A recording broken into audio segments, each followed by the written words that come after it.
Hi everybody, my name is Stefan Molyneux. I'm the host of Free Domain Radio, the largest and most popular philosophy show in the world. This is the truth about single moms. Yes, it's time to get comfortable. Grab your ovaries, pull up a cushion, because this is going to be lengthy, but I promise you, it's going to be fascinating, mind-blowing, and life-changing for you. Full disclosure, I was raised by a single mother. My parents divorced when I was an infant, and my father moved to Africa. I grew up in England and Canada. And I have now been very happily married for 13 years. I've been a stay-at-home dad because nothing succeeds like potential overcompensation. So I sort of viewed it from both sides of the lens. This is going to be heavily data-driven. But first, we need to talk about the underlying conflict in society and within really the human condition, I would argue. You know how we always want to rest, but rest is bad for us. We always want more calories than we need, but excess weight is bad for us. These are fundamental aspects of being, carbon-based biological entity. And one of the most fundamental conflicts in society, which really shows up in this single mom situation, this explosion of single motherhood in the West over the past 40 or 50 years, is the risk. It's the relationship between risk and security. So think of insurance, right? So if you have a house and you buy insurance against being robbed, well, if you never get robbed, then you're out a lot of money for no purpose. But the point is you don't know ahead of time whether you're going to be robbed or not.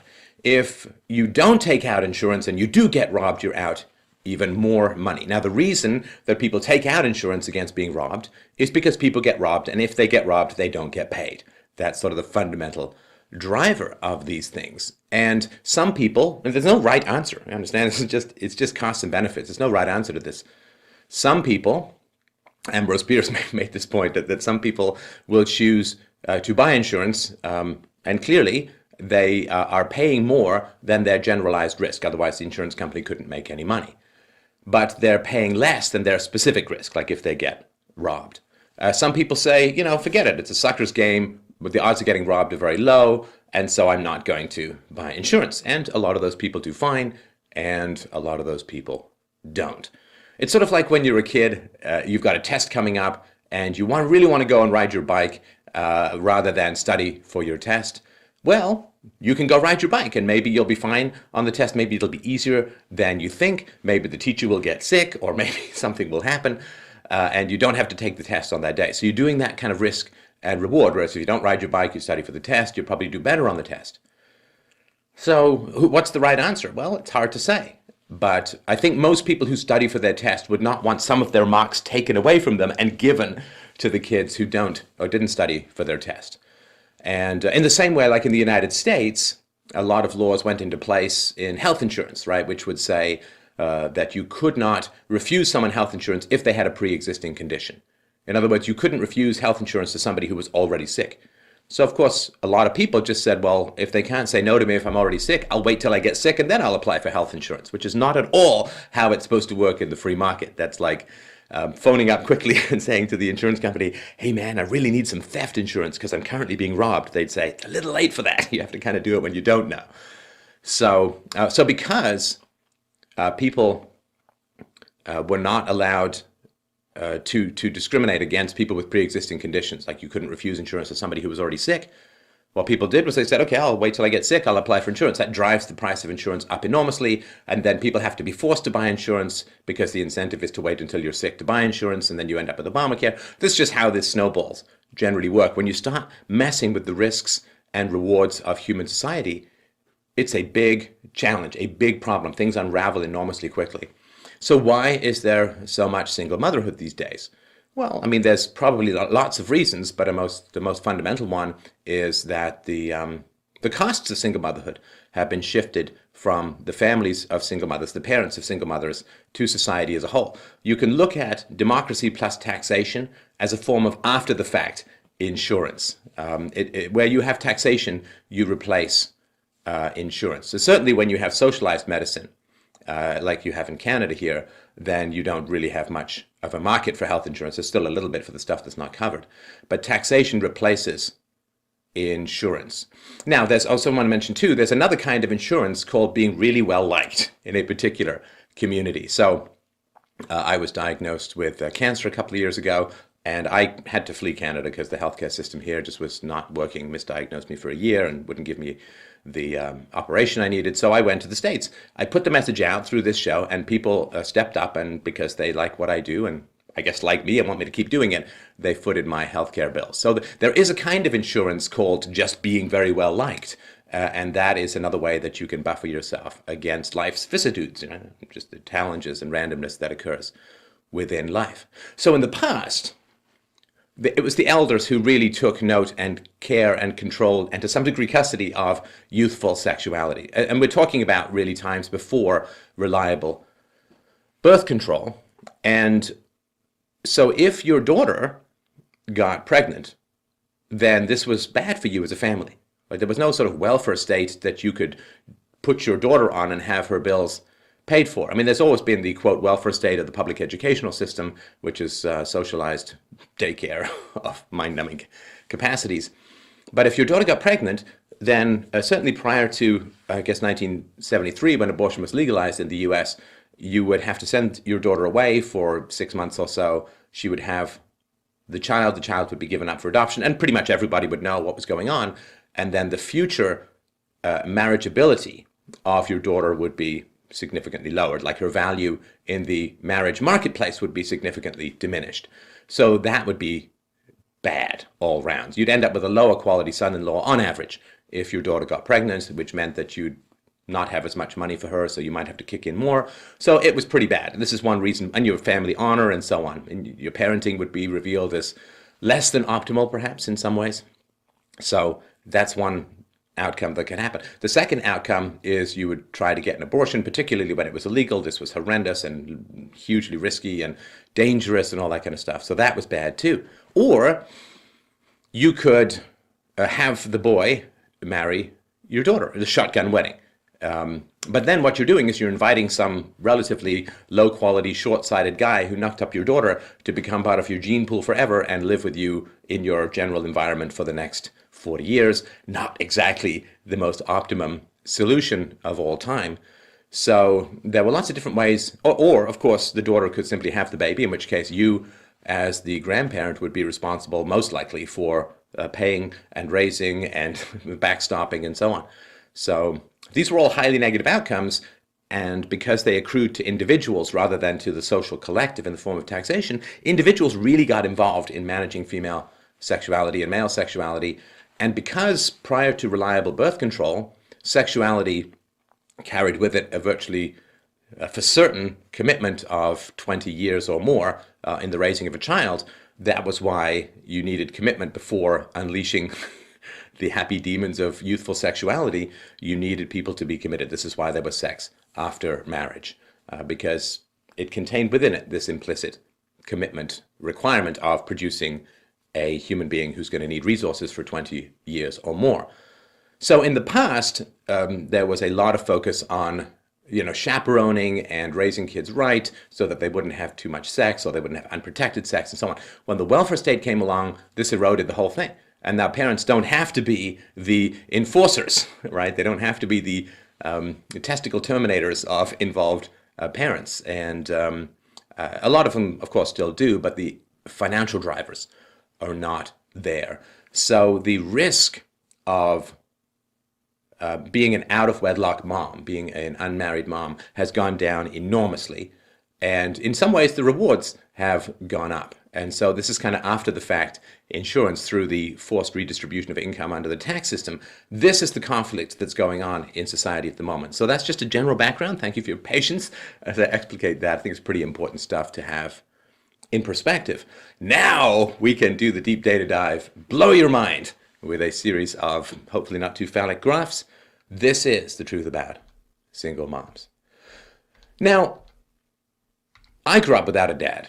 And I grew up watching, it was a bit kind of retro, but I watched shows like Leave It to Beaver and My Three Sons and so on, where the dads were pretty positive. But that made me kind of resentful, because if this positive dad role model was absent from my life, it meant that my mom basically had me with the wrong guy, or she was unable to keep the right guy, or something like that. But something was missing, and I really missed that, and I mourned that growing up without a dad. I mean, just, I could go on, but just tiny little examples, like learning how to shave. I found it in a magazine somewhere. This is before YouTube. I don't know if there's shaving instructions on YouTube. Probably is for all the fatherless kids. But given that I wasn't shaving my legs, I couldn't really ask my mom for too much help. And it's like that Michael Keaton movie, this way, not this way. That's how you shave. But just little things like that. Now, what has replaced fathers for for a lot of the kids, a lot of the boys in particular who are growing up without fathers, and the daughters, of course, is the media, is the portrayal of fathers in the media. Now, this has gotten progressively worse since the 1950s and early 1960s. It's really gotten terrible now, to the point where you almost simply cannot find any kind of positive role model in media fathers. And there's a lot of reasons for this, but I think a fundamental reason is that single moms don't want their kids to be exposed to very positive male role models, because then the kids will sort of resent the single moms and like, well, where is this great dad that I see all around me on the media? So when something's missing, we tend to downgrade it. It's called sour grapes, after that old fable about the fox who tries to grab the grapes from the trellis, can't reach them, and says, oh, they're probably sour anyway. And so throwing derogatory statements at something which you can't have is an inevitable human impulse. And this is one of the reasons why there are so many kids growing up without positive male role models, and therefore you have negative male role models in the media. It's inevitable. I mean, you can't watch TV. I mean, this is true in particular of commercials, but it's also true of shows as well. Men are just like functionally retarded mouth breathers. Can't tie their shoes, can't play an important role in the raising of a family. They're always out of step. They're always retro. They're always ridiculous, always bad. It's a huge epidemic. I mean, if you can imagine blacks being portrayed in the way that fathers are portrayed on television, I mean, Al Sharpton's head would literally go full Scanner's explosion. In the US, 24.7 million kids are living absent their biological father, 1/3 of all children in the country. 17.7 million, or 39%, of students in grade 1 through 12 absent their biological fathers in their homes. Now, this doesn't mean that they never see their dads. It doesn't mean that there aren't stepdads, but absent their biological fathers. It's not just in the US. The amount of children born outside of marriage each year is staggering. Fatherlessness is associated with a long list of negative child outcomes. We'll look at that a little bit later. Now, of course, you're going to hear about the brave, hardworking, dedicated, heroic, noble single moms. But what does the data say? What is the truth about single motherhoods?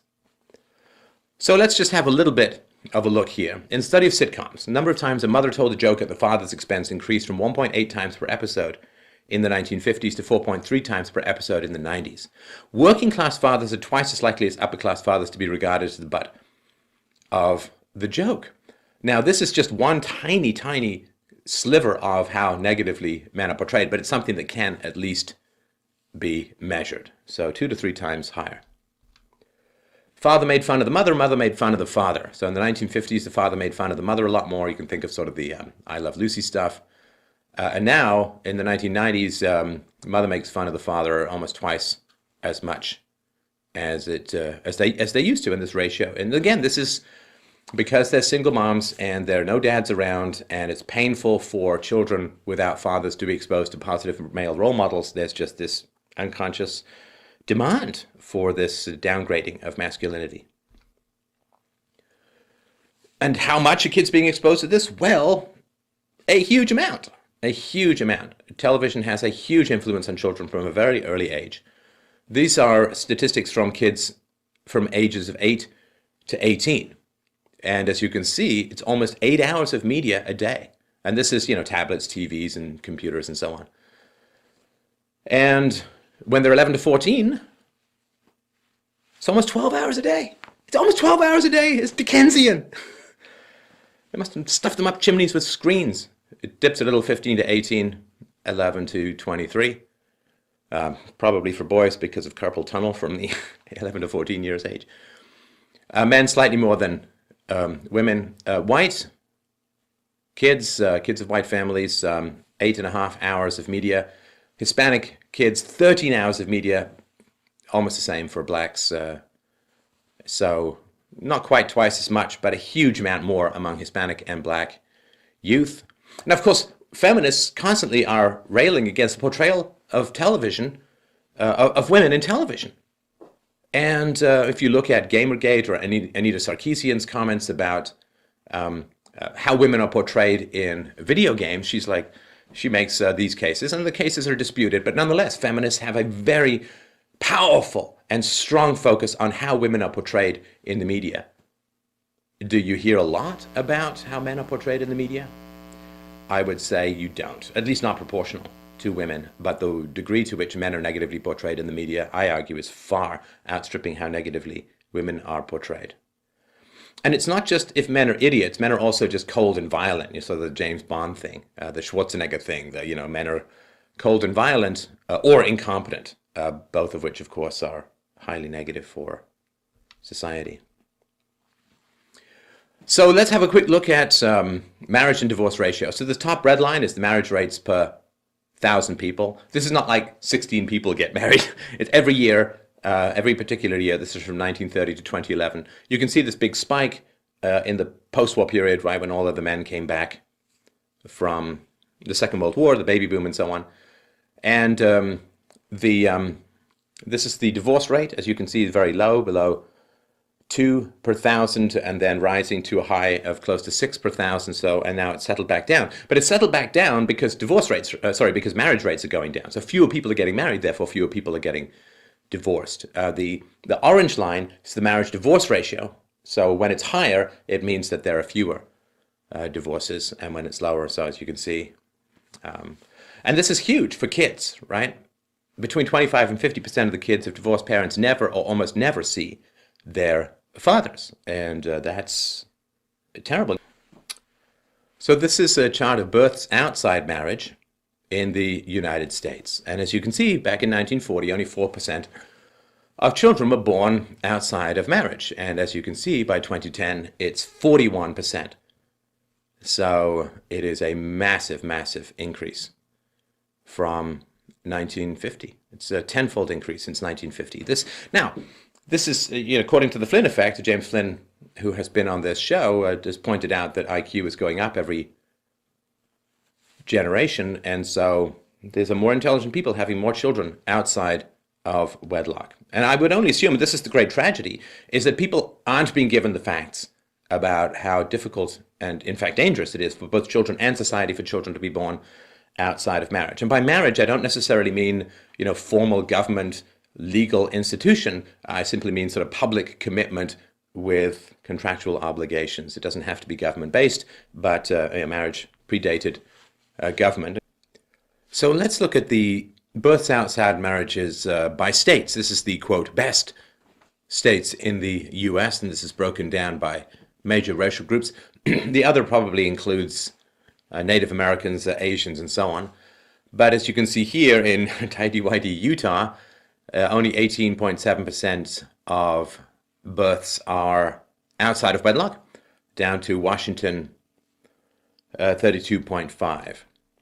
And this, of course, is the great challenge of talking about U.S. statistics, is that racial characteristics play a lot into how the data go. So if you can see here, the highest rate, 54.7%, is in Mississippi, and 63.6 of those are in the black community. New Mexico, of course, high in Hispanic, 20.1% is most likely Native Americans in New Mexico. District of Columbia, 77% of the out-of-wedlock births are in the black community, and so on. So although race is a challenge to talk about, it really needs to be in here to explicate some of the data. It's not just an American problem. US is 41% births outside marriage, Canada 27%, Mexico 55%, Australia 33%, New Zealand 49%. In Western Europe, all the way from the high of 56% in France to the low of 28% in Italy, no doubt as a result of the intense Catholic pressures on sex and marriage. It is a Western European problem as well. Looking a little bit further around the world, Israel 5%, Turkey 3%, Hungary 45%. So in the Russian and ex-Russian federations, you can see this, or ex-Soviet bloc countries, much higher. And of course, the communism took a direct assault against what they considered to be the bourgeois family after the revolution of 1917, and particularly after the incorporation of Eastern Europe after the Second World War. There was a massive attack on the family, which we have a presentation on, which we can link below to. Sub-Saharan Africa, from a low of 6% in Nigeria to a high of 63% in South Africa. And again, fascinating though it would be to delve into the whys, that would be, to make a lengthy presentation, even more lengthy. Hard not to spot the outlier. Births outside marriage in India, only 1%. So it's not human nature. It's not, oh, human nature, all this stuff. In the Philippines, of course, was a U.S. Satellite for quite some time. There's still 300,000 Americans, a lot of Christians in there. So Indonesia, 3%, Japan, 2%, South Korea, 2%, Taiwan, 4%. And you can look, if you want, into R versus K reproductive strategies, which have been differentiated by some thinkers among the races, if you want to look into more of that. Births outside marriage, Central and South America, Argentina 13%, Colombia a jaw-dropping, leg-opening 84%, and quite high outside of the Argentinian outlier. Births outside marriage over 40%, from the US at 41%, down to Peru at 76%, Colombia at 84%. And again, I'm going to run through these pretty quickly. You can pause the video. And remember, this is a long presentation, but just close your browser window for the most part. When you open it back up to this presentation, you can pick up where you left off, or you can listen to the audio. Lots of different ways to consume this stuff. We will also put the PowerPoint, or at least a PDF of the PowerPoint below in case you want to use any of this stuff. So single motherhood was disapproved of significantly and was associated with the socialist attack. There's actually a book from the early 1900s called Fatherlism, something like Fatherhood, Absent Fathers and Socialism, which sort of the goal of socialism is to carve out the dad, to downgrade the dad, which makes the women more dependent on the state, allows for the growth of state power, according to some thinkers. So this is the percentage of adults who approve of a woman who wants to have a child as a single parent, but doesn't want to have a stable relationship with a man. For those my age, or slightly younger, I suppose, there was a Murphy Brown episode with Candice Bergen, or a series of episodes where she, as the character, decided to have a child out of wedlock. Dan Quayle criticized this, and then all of the savage harpies of feminism and the left descended upon his jugular like so many drill bit wielding vampire bats. And although a lot of people, it's like the Patrick Moynihan report on the black families from the 1960s, a lot of people have realized in hindsight that there was value in having the discussion, though at the time the reaction is always very strong. So Germany, which has a very low single motherhood, also has low approval of single motherhood. Spain, very high. And these values do translate into outcomes. Most people navigate not according to any objective or rational philosophy, but according to what is socially approved of by those around them. In other words, most people are, dust in the wind. What can I get away with? And that's what they do. Do children need two parents? So here's a survey. Germany, again, of course, with low single motherhood, has a very high number of people, almost 9 out of 10, who say, yeah, kids need two parents. Sweden, with a massive socialist redistributionist state, is down at 47%. You can see the numbers here. So where are kids growing up? So here you can see this is U.S. Children by family structure. Almost 60% are married parents. Cohabiting parents, 3.5%. Married parent and step-parent, 5.1%. Unmarried cohabiting parent and step-parent. Single mom, 21% almost. Cohabiting mom. Single father, very low, 2.7%. Cohabiting father and other, 3.9%.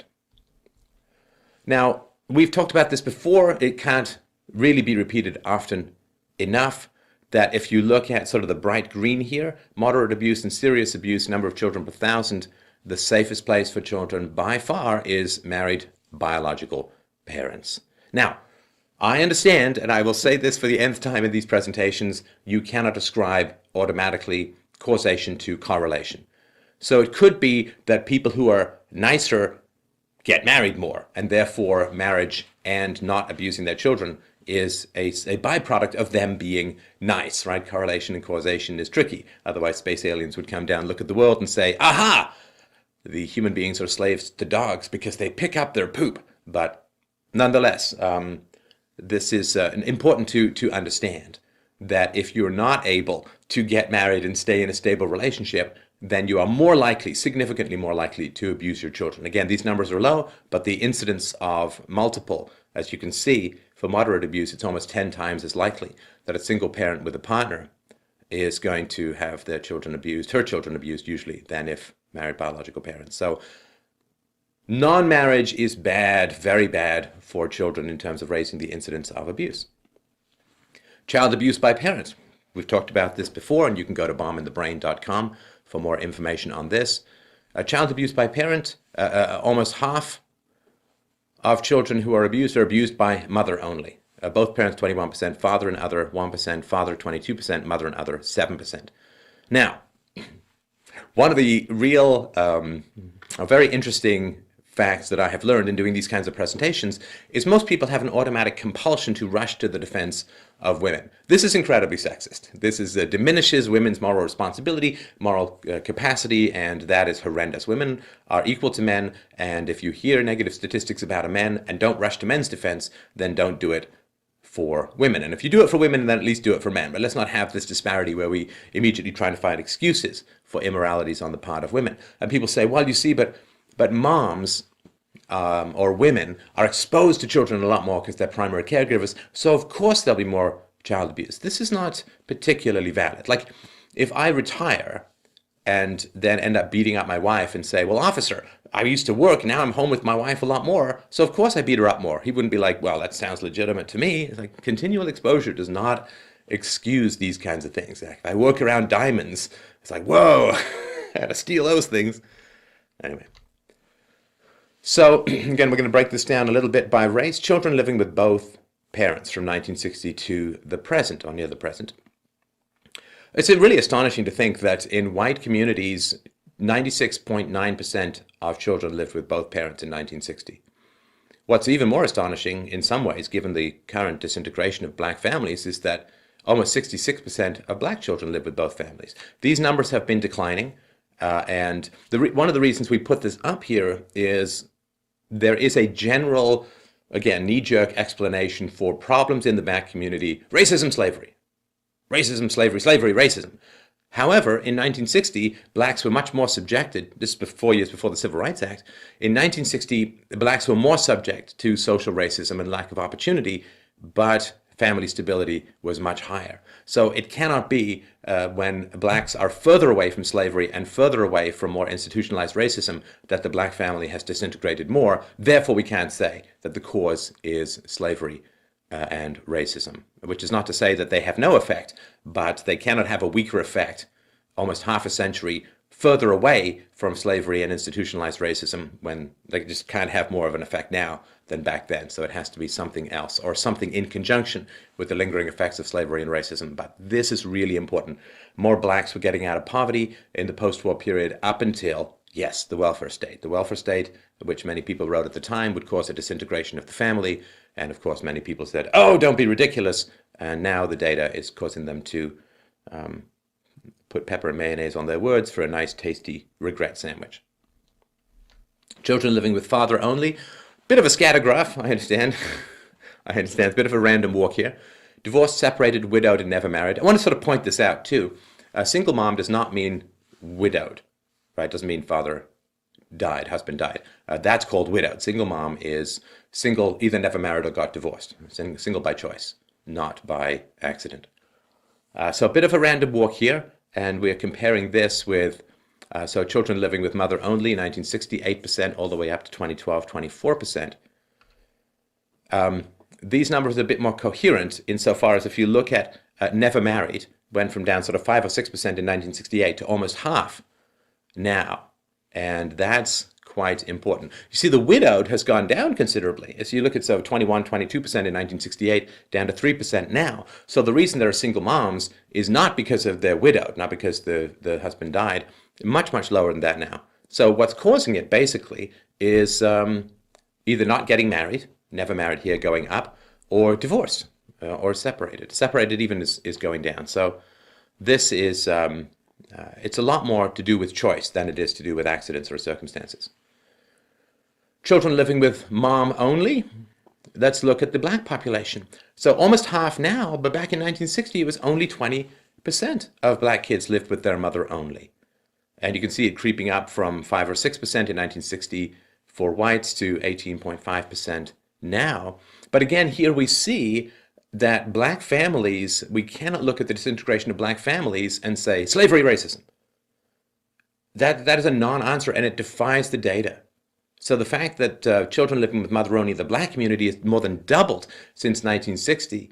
If you're going to say slavery and racism, then we have to say that the effects of slavery and racism are greater now than they were in 1960, more than twice as high. That can't be remotely sustained rationally.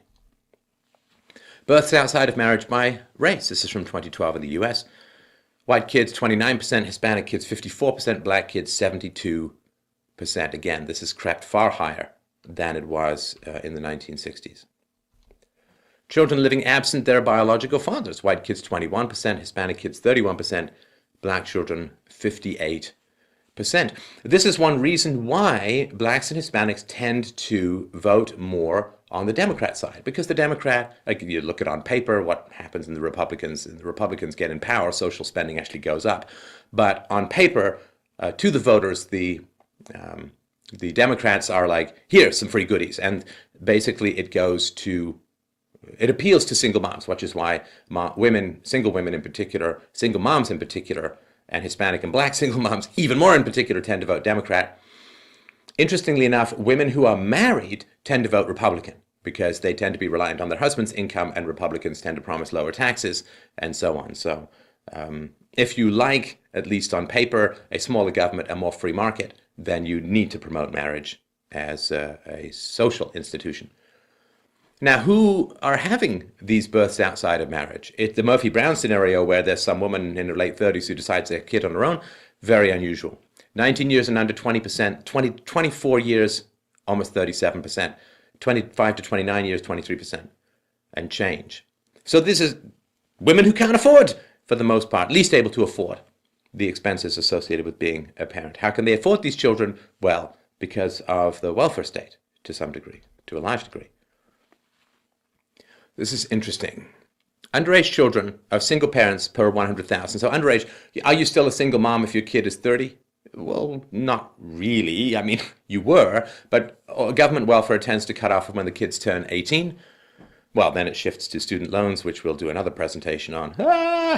But underage children of single parents per 100,000 U.S. government welfare spending. I've made the case before that the welfare state is the single mom state. It is the marriage disintegrated state. And this is not, of course, the only form of welfare out there. There's corporate welfare, the military-industrial complex, and so on, which we'll do another presentation on. But at this point, look at these numbers. As the underage children go up, lockstep government welfare spending goes up. If you look here, right sort of in the right third of the chart, in the early 90s, Clinton tried to reform welfare. Now you can see, like, all that happened was the rate of increase slowed of welfare. It didn't actually decline significantly or at all.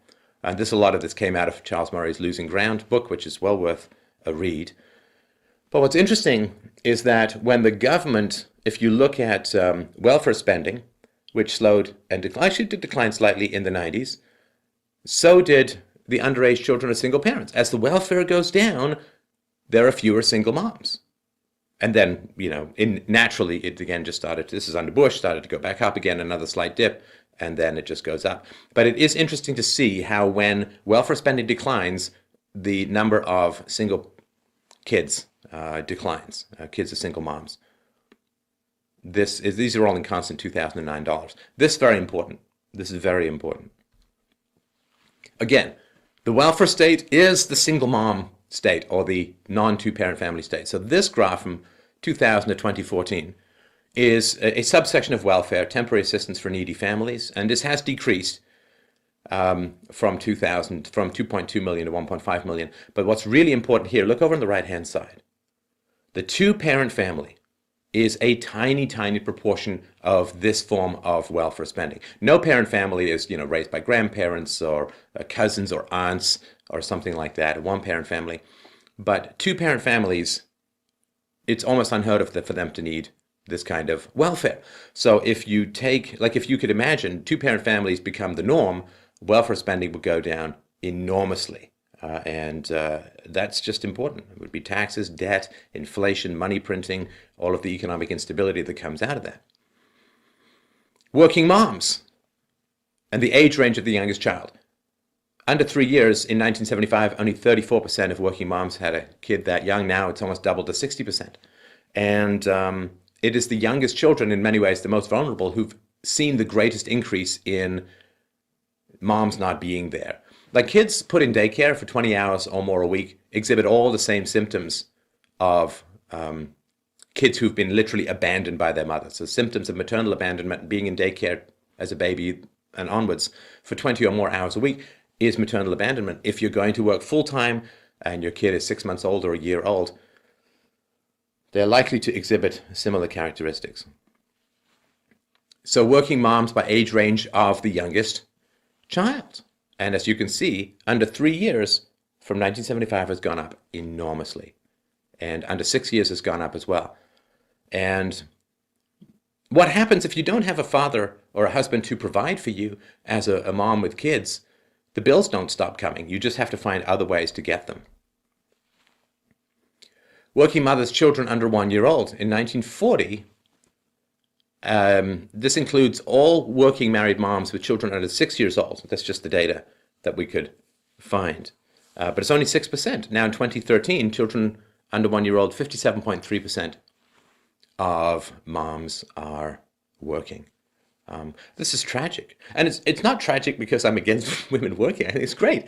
It's tragic for a variety of reasons. Maternal bonding, maternal presence. I worked in a daycare as a teenager for a number of years. And, you know, we had two adults. I was an assistant. But myself and another adult, we were in a room with like 25 kids aged 5 to 10, sometimes more kids. And you can't give that kind of individualized attention. Also, it's really tough to breastfeed if you're working full time. I mean, you can pump and dump and all of that, but it is really hard to breastfeed when you are working that much. And children who are breastfed for at least 12 months have an IQ of 4 points higher. 4 points higher. This is pretty significant. It's pretty significant. And so if you only breastfeed for less than a month, you're going to get a 4-point drop in IQ versus breastfeeding for 12 months. And if you breastfeed for 18 months or so, which is the recommended, the results are even better. So this is costing children IQ points. So 2001 to 2011, children living in female-headed households with no spouse present have a poverty rate of 48%, which is over 4 times the rate in married couple families. You could virtually eliminate poverty if people would just get married before having children. No matter what your views on marriage, the data doesn't lie. But if you're going to have kids, it just makes more sense at every level to get married. And again, not necessarily talking about government-regulated or instituted marriage and so on, but that kind of public commitment. So you can have a look at the data here. This is average poverty rate in yellow, married couple poverty rates, and female-headed households. As you can see, it's catastrophic, and kids still need dental care, they still need health care, they still need additional food, you need larger living quarters, you probably need a car. All of these things used to be paid for by the husband and now are paid for, in a weird way, by the kids through national debt. What are the negative outcomes in terms of poverty rate? So married white families have a 3.2% rate of poverty, non-married 22%, Hispanic families 13.2%, versus 37.9%. Black families who are married have only a 7% poverty rate, just a little over twice white families. But if they're not married, a 35.6% rate. Tragic. So, married women are less likely to experience poverty, and marriage also reduces the rate of poverty for both employed and unemployed single moms. Women who had their first birth outside of marriage, 3.6 times more likely to live below the poverty line. 4.5% more likely to be receiving food stamps than women who've had their first birth within marriage. The likelihood of unemployed single moms being in poverty dropped 65% if they married the father of their children. Marriage more than doubled the family income of these mothers and their children. If you want to Get rid of poverty, get married. Or, keep sucking at the teat of the state and destroying the economy and the opportunities of your children. Among single mothers who were employed part-time, marriage decreased poverty rate from 55% to 17%. Marriage increased the household income by 75% and would raise 83% of such households above the poverty level. And as usual, again, you find all of the sources below, in the window below the video or attached to the notes of the podcast.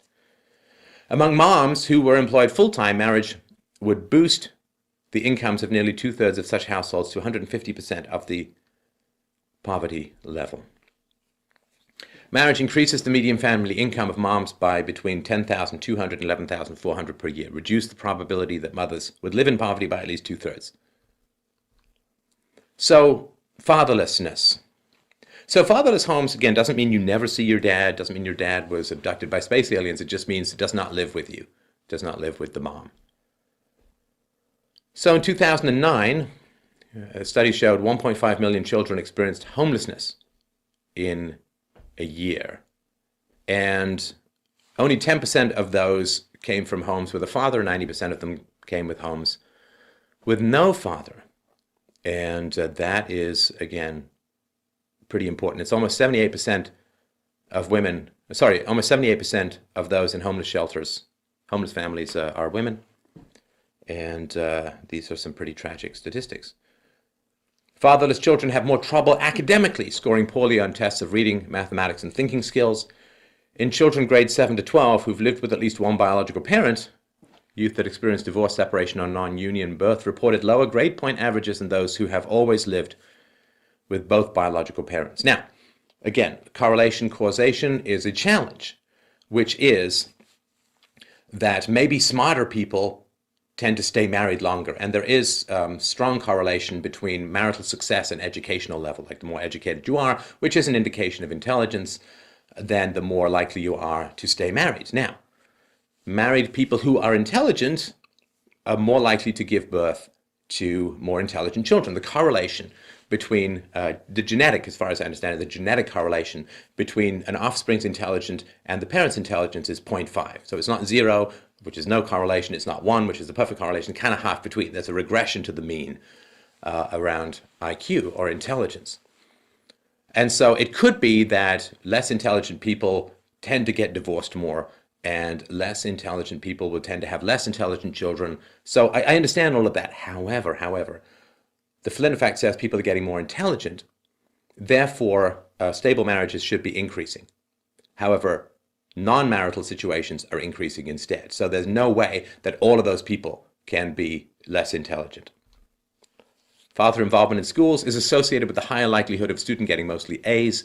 True for fathers in biological parent families, for stepdads, and for fathers heading single-parent families. So if you're a dad, your kids are, even if you're just a dad with no mom around, your kids are more likely to get mostly A's. Children living with their married biological father tested at a significantly higher level than those living with a non-biological father. So stepdads, you ain't the boss of me, you're not my dad, right? Those things just don't work as well. It's not that they don't work at all, but they don't work as well. Kids from father-absent homes are more likely to be truant from school, be excluded from school, and leave school at age 16. They're less likely to attain academic and professional qualifications as adults. Researchers found that fathers showed sensitivity to their child in the transition to school and encouraged their child's autonomy. It predicted a much better relationship between the child and their teachers.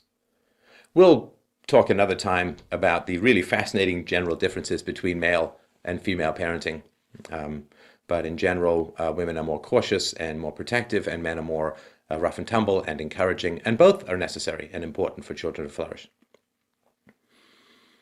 High school dropouts. Only 29% of high school dropouts come from a fathered home. Fatherless homes account for 71%.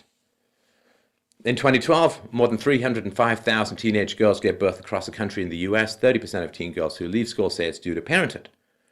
Only 38% of mothers who have a child before the age of 18 earn their high school diploma by age 22. Less than 2% earn a college degree by age 30. Children who exhibit behavioral disorders. 15% of them come from fathered home, 85% come from fatherless homes. And remember, because of the way the educational system works in the West and in most countries, these kids are all jammed together.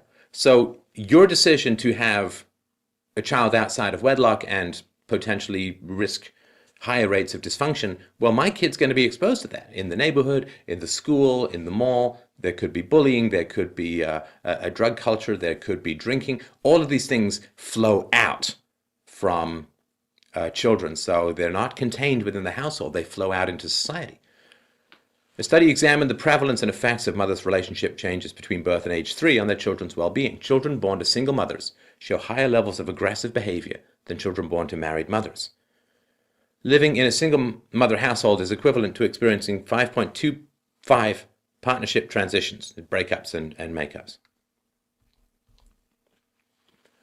Disengaged father-infant interaction as early in the 3rd month of life predicts early behavioral problems in children, including a higher rate of aggressiveness.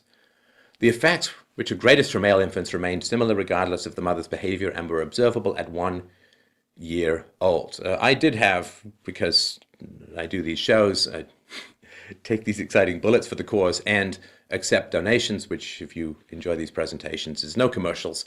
It is at freedomainradio.com/donate to help us out. I was able to stay home with my daughter and spend a huge amount of time with her, which was a real a blessing and a wonderful thing. I was able to sing to her before she was born and play with her from birth onwards and so on. And she is very assertive, but not aggressive.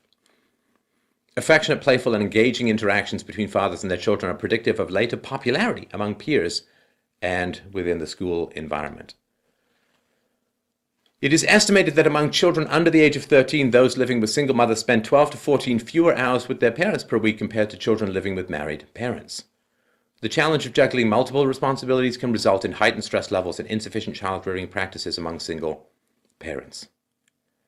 So, so let me sort of give you an analogy here. So, in terms of like intelligence and causality, right? I mean, we've got a video called "The Truth About Spanking," where we make the argument with data that spanking results in a sort of 4 to 5 point drop in IQ. Don't spank your children and breastfeed them. That goes from the difference between 100 to 110 IQ, almost, and that's pretty significant. And people say, yes, but you see, children who are less intelligent are more likely to be spanked. It's not that spanking produces lower intelligence. That's disproven by the data, but it's an understandable thing. But let me sort of give you an analogy here. So it's true, data-wise, that kids without fathers are more aggressive and more dysfunctional, on average, not all of them. And people say, well, maybe they're, come from dysfunctional, chaotic people, it's genetic and so on. It's a problem, though. Let me sort of give you an analogy. So let's say a smarter kid who grows up in Japan will learn his native tongue faster. He will. But all kids pretty much will learn their native tongue to some degree, right? However, if you're really not exposed to Japanese, it doesn't matter how intelligent you are, you're not going to speak it. So intelligence doesn't replace a lack of exposure to something. And so if you grow up without a dad, you're simply not going to have those interactions. Therefore, it's not a matter of intelligence. It's a matter of exposure. Juveniles in state-operated correctional institutions. This is controlled for income and all other factors that can be imagined. Youths in father-absent families, so mother-only, mother, stepfather, and relatives or other, had significantly higher odds of incarceration than those from mother-father families. 30% of them come from fathered homes, 70% from fatherless homes. And again, your taxes and your negative life experiences by being exposed to these sorts of potential criminals is significant. Adolescent patients in chemical abuse centers, 29% come from fathered homes, 71% from fatherless homes.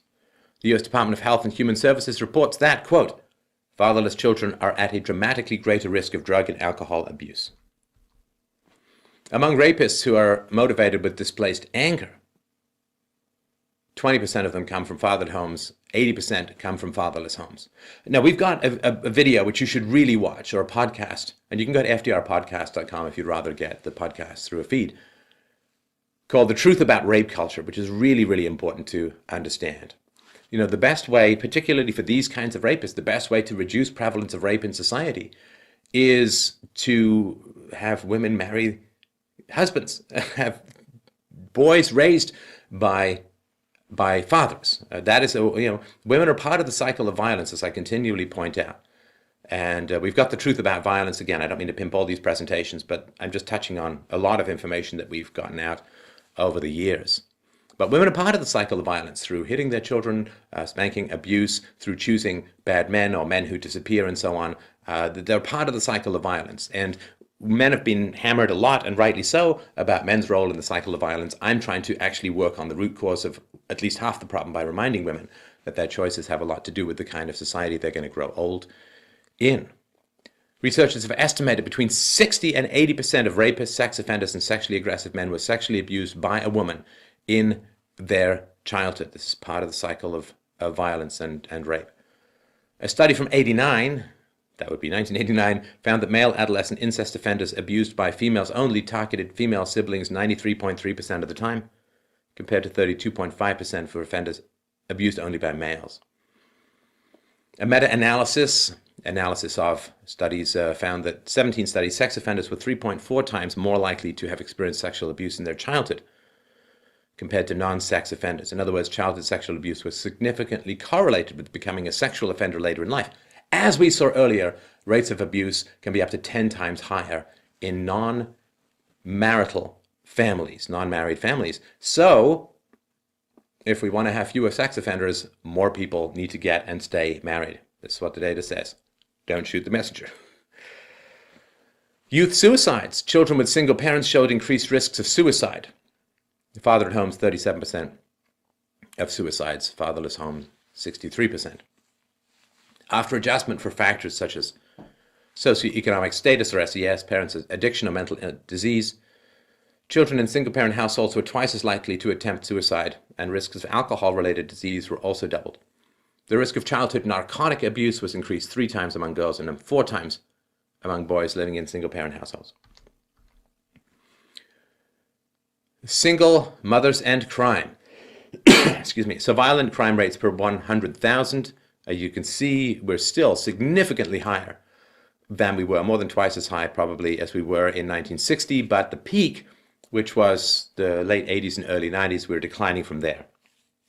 There's a couple of reasons for that have been argued. I can't speak to the validity of all of them, but some of the arguments put forward are the banning of lead in paint and lead in toys. Various states within the US banned these at various times, and you can see a fixed amount of time period later that crime rates go down relative to when it was banned, so there's some effect. Lead exposure has been shown to increase aggression in children. Abortion, of course, is an argument that's been made a number of times. So abortion became legal in the United States in 1973, and now, huge amounts of babies are being aborted. So fewer unwanted children, we assume to mostly single parents, results in, you can see sort of a decade and a half later, less violent crime.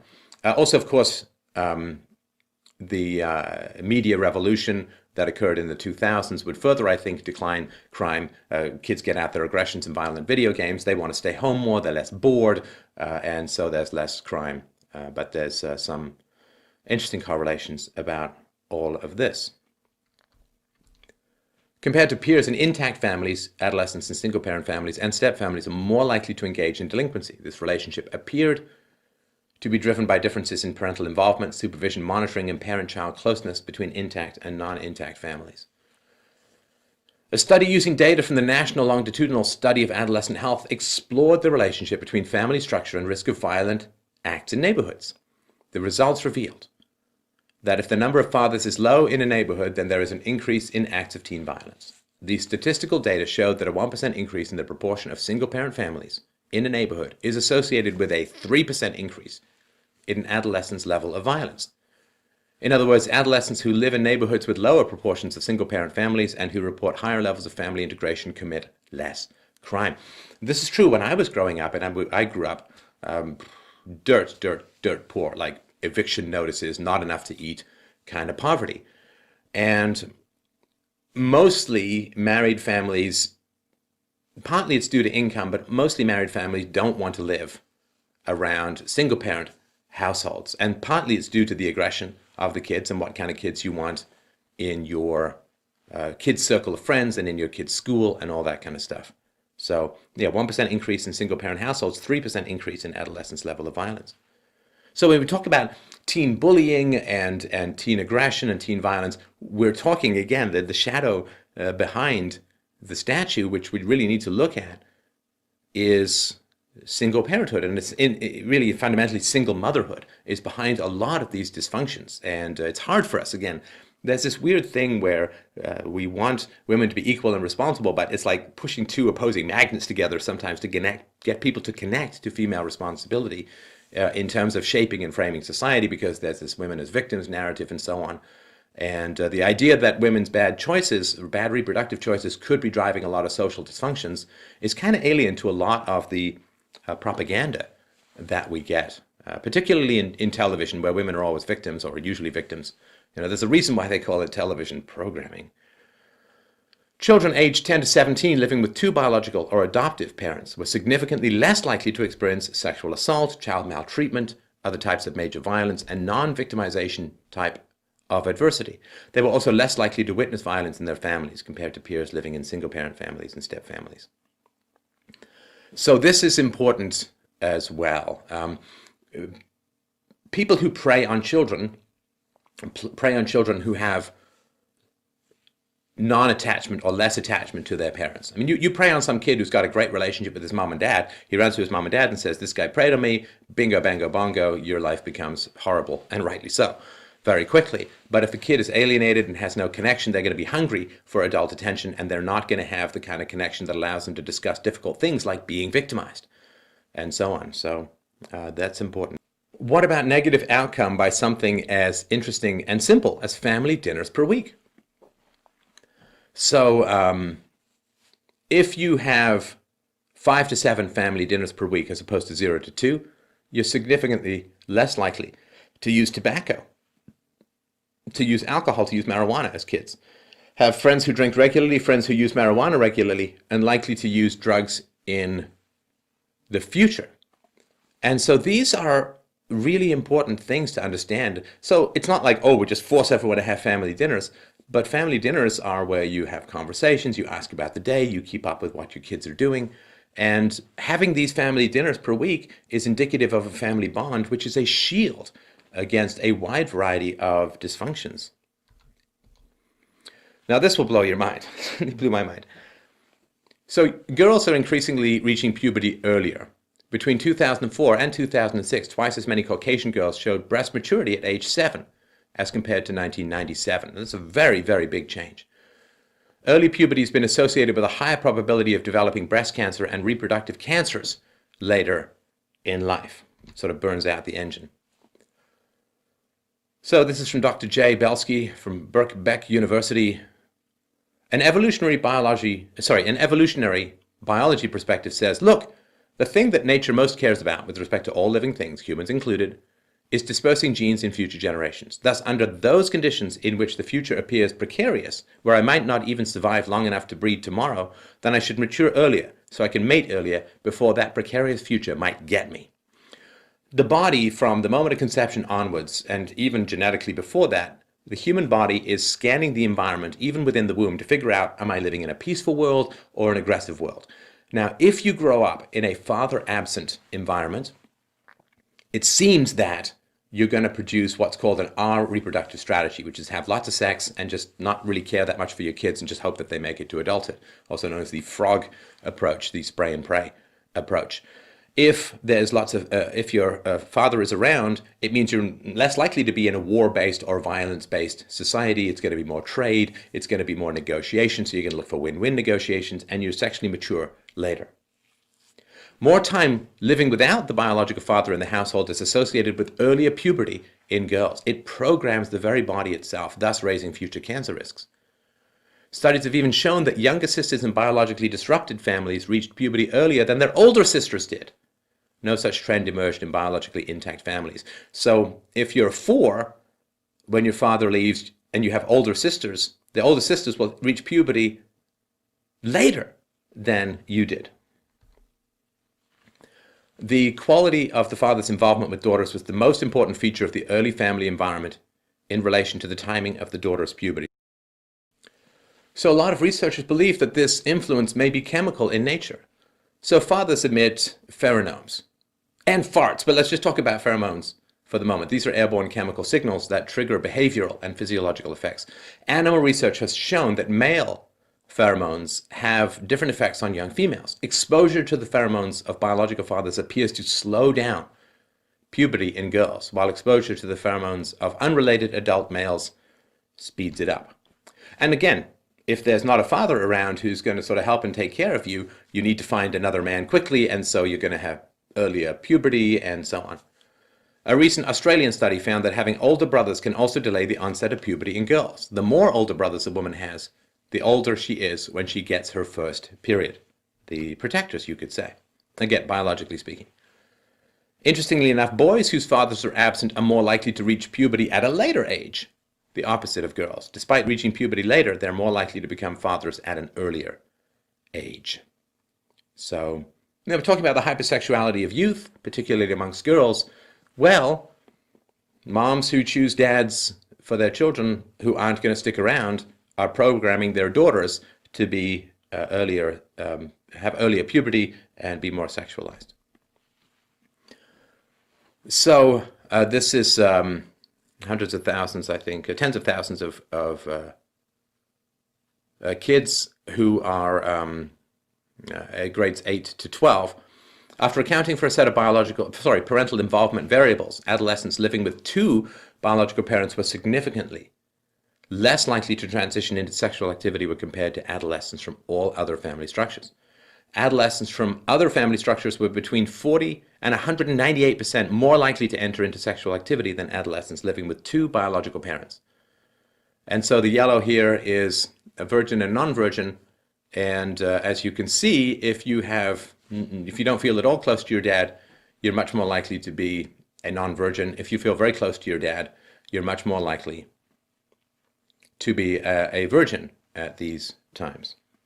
Adolescents from intact families are less likely to have ever had sexual intercourse, have had, on average, fewer sexual partners, are less likely to report sexually transmitted diseases, and are less likely to have ever experienced a pregnancy or birth compared to peers from non-intact families.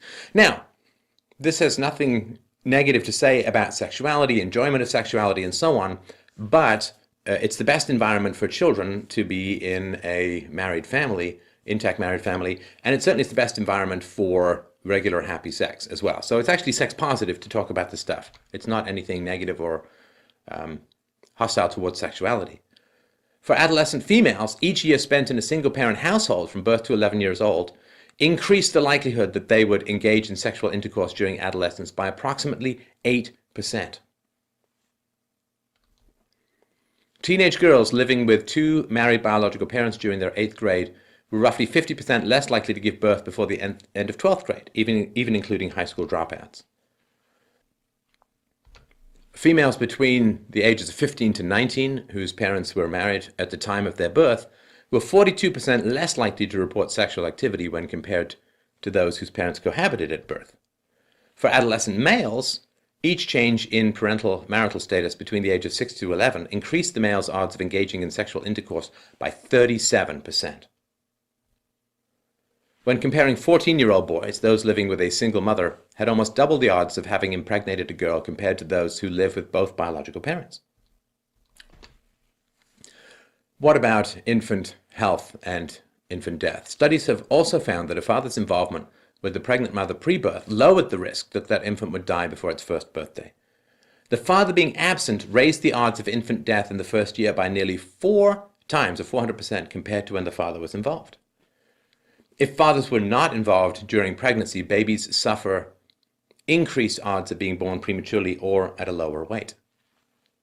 The risk of poor birth outcomes was highest for infants born to black women, as even after adjusting for socioeconomic factors, black infants were 7 times more likely to die in infancy than babies born to either Hispanic or white women in the same situations.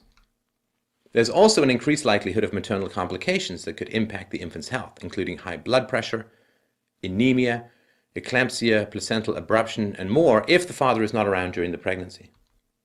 Expectant mothers in the father-absent category tended to be younger, more educated, more likely to be black, and had a higher percentage of risk factors like smoking and inadequate prenatal care. The Fragile Families and Child Well-Being Study found that fathers who were engaged with their partners before childbirth were more likely to be involved with the children both a year later and 3 years later. Fathers are proven to engage children in what is called rough and tumble play more often than mothers. Mothers are more inclined to use toys to play with their young children, while fathers often challenge their children's physical limitations. A study found that infants preferred to be held by their fathers because fathers were more likely to play with them, while mothers were likely to change their diapers and feed them, etc. According to another study, 2-year-old children approached their fathers more often than their mothers when wanting to play. When parents played with infants about the same amount of time, it was found that the infants responded more positively to the fathers. Higher father involvement in overall care is also associated with fewer nighttime awakenings by babies, which means that there is a significant relation to fathers and infant sleep. Given the importance of infant sleep on overall development, the importance of this finding cannot be overstated. Studies have also found that children play an incredibly crucial role, even larger than the mother, in the language development of their children. It is suggested that fathers use a more diverse vocabulary in their interactions with their infants compared to mothers. There's a lot of cooing and baby talk from moms. Children were found to have more advanced communication skills at 15 months and more advanced expressive language development at 36 months, even when controlling for mother language input and education. These findings suggest that father language input when children are as young as 6 months may be important in understanding children's language development even 2.5 years later. And language development, of course, very important in negotiation, very important in the development of an exercise of empathy, very important in finding win-win situations. Surprisingly, there were no significant effects of maternal vocabulary on child communicative skills or language development. Whose advice do mothers value? Only 11% of mothers value their husband's input when it comes to handling problems with their kids. Teachers and doctors rated 45%, and close friends and relatives rated 16%. I don't even know what to say about that. Imagine if this was fathers with wives, with moms. What's being studied? According to a search of PubMed, researchers studies reference mothers over 6 times more than fathers and maternal over 15 times more than paternal. In a review of 500 plus studies of child and adolescent psychology from the major journals, almost half of them completely excluded fathers. Some studies involved both parents, while only 11% focused on fathers exclusively. The essential role of fathers in healthy childhood development has been overlooked for decades to the detriment of children around the world. You get enough single moms and they don't want to hear it, and the kids don't want to hear it. It's painful to see what's been robbed, what's been missing, what's lost. So, why am I talking about female responsibility in this? Well, surveys indicate men are the ones to ask women on dates between 90 to 95% of the time. Only 5% of married hetero couples say that the woman proposed. In a study of more than 17,000 unmarried heterosexual men and women, 84% of men and 58% of women said men pay for most dating expenses, even after dating for an extended period of time. So 84% of men and 58% of women, well, one set of them is lying. I wouldn't assume it's the one opening the wallet. 44% of women said they were bothered when men expected them to help pay. 57% of women offer to help pay, but 39% confessed to hoping that men would reject their offer. 76% of men report that they feel guilty accepting the woman's money to pay for dating-related expenses. Why is this important? And it seems weird to even have to say this, but men propose and women dispose. Men ask if they can date, if they can get married, and women say yes or no. Women are in the position of saying yes or no. Women are the ones choosing the men. Of course, men are responsible for fathering children outside of marriage, but women are the gatekeepers. Women say yes or no. And women are responsible for the choices of who they choose to have children with. They're responsible. And if we say, yes, but he turned out to be a bad and unreliable and unstable guy, who could have known this ahead of time? Oh, come on. The markers are everywhere if you want to see them. How is it that women in the past were able to choose better men and women now can't? Well, to some degree, it's because they grew up without dads, but that's the fault of their parents, their moms in particular, choosing the wrong guys to have children with. There are very few social dysfunctions that you can't trace back to early family situations, early family choices. A lot of those dysfunctions involve bad male choices, and we kind of have been combing over that for half a century or so. What is often missed, almost invariably missed, is the degree to which women are responsible for creating the conditions that are difficult and harmful for children as a whole and for society as a whole. If women complain that society is violent, if women complain that society is dysfunctional, if women complain that there are not reliable men around, then women need to look at their sisters and say, well, what kind of choices are we making? What kind of choices are we making? Because what's happened is we've subsidized bad decisions. You know, whatever you tax, you get less of. Whatever you subsidize, you get more of. We have taxed good decisions in that we raise taxes on married families with children. Those people are more wealthy and more responsible and are taxed at a much higher rate. In fact, really taxed at all, because a lot of single moms don't pay taxes in any way, shape, or form. So we have taxed responsible families and we have subsidized irresponsible half families. And so we have fewer stable families and we have more unstable families.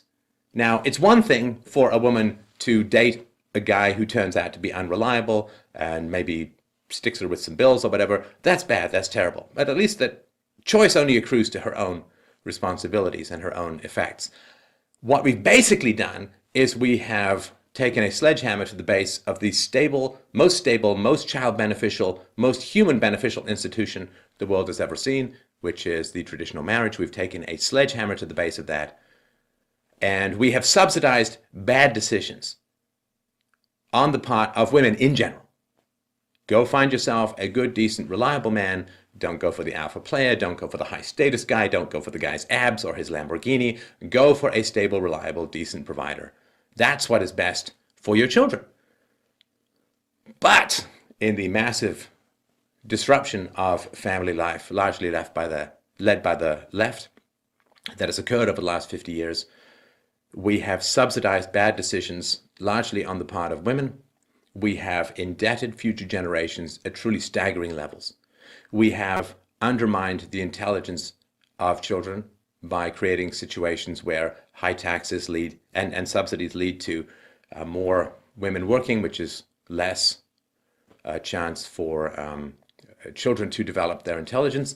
We have hampered the children's development of appropriate social skills, academic excellence, language skills, all of the things that are really foundational to a civilized society where people use their words, not their fists. Language development is essential to the development and maintenance of social peace and negotiation instead of aggression and violence.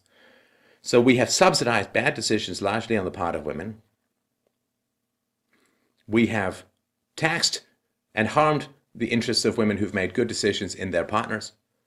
And all of this, in general, accrues to significant and escalating harm against children. You know, we as a society, how often do you hear, oh, we do anything for our kids, we care about our kids, kids are everything, family is everything. Okay, let's accept that.